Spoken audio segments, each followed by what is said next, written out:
Press सूचना bureau की ओर से आयोजित विशेष मीडिया आउटरीच पहल के तहत उत्तराखंड के पत्रकारों का प्रतिनिधि मंडल भारत की समुद्री सुरक्षा संरचना और भारतीय नौसेना की परिचालन तैयारियों का अनुभव लेने के लिए विशाखापट्टनम पहुंचा।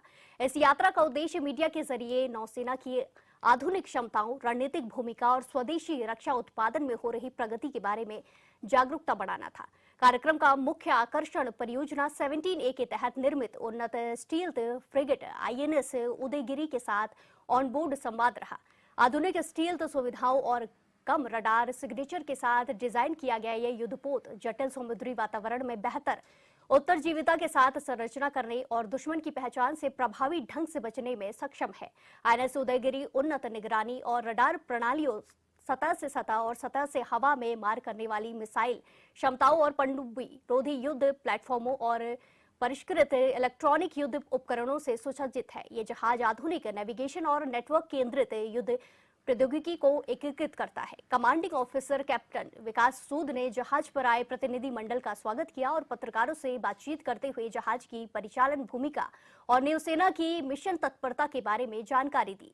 तकनीकी ब्रीफिंग के दौरान रक्षा पीआरओ सुजीत रेड्डी ने लेफ्टिनेंट कमांडर प्रशांत कुमार के साथ नौसेना संचालन के तमाम पहलुओं और भारत के समुद्री हितों की रक्षा में नौसेना की भूमिका के बारे में विस्तार से बताया।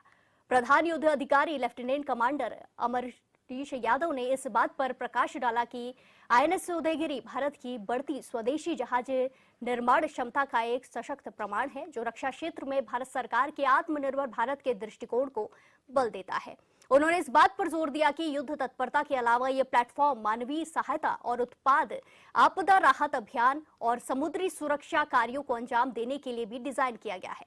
पत्रकारों को युद्धपोत के प्रमुख परिचालन क्षेत्र का भ्रमण कराया गया। नौसेना अधिकारियों ने प्रतिनिधि मंडल को समुद्री सुरक्षा से जुड़ी उभरती चुनौतियों, हिंद महासागर क्षेत्र में भारत की रणनीतिक जिम्मेदारियों और आधुनिक नौसैनिक युद्ध में तकनीकी रूप से उन्नत स्वदेशी और निर्मित प्लेटफॉर्मों के बढ़ते महत्व के बारे में जानकारी साझा की।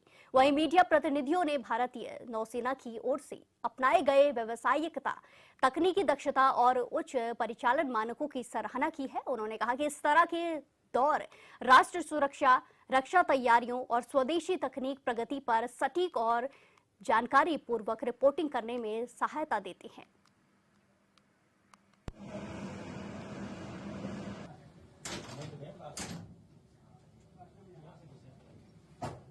हिमगिरी और उदयगिरी के आने के बाद पूर्वी नौसेना कमांड के जो ऑफेंसिव पंच बोला जा सकता है, उसको बहुत बड़ा बूस्ट मिला है। इससे पहले हमारा जहाज जो नीलगिरी था, सेम क्लास ऑफ शिप, वो 1 साल पहले कमीशन हुआ था। तो अभी हम 3 जहाज जो हैं, हमने पूर्वी नौसेना कमांड के ऑफेंसिव पंच को बहुत ज़्यादा बढ़ाया है। अभी हाल ही में कुछ दिनों बाद हमारा चौथा जहाज जो है तारागिरी, सेम क्लास, वो भी यहीं से कमीशन होने वाला है।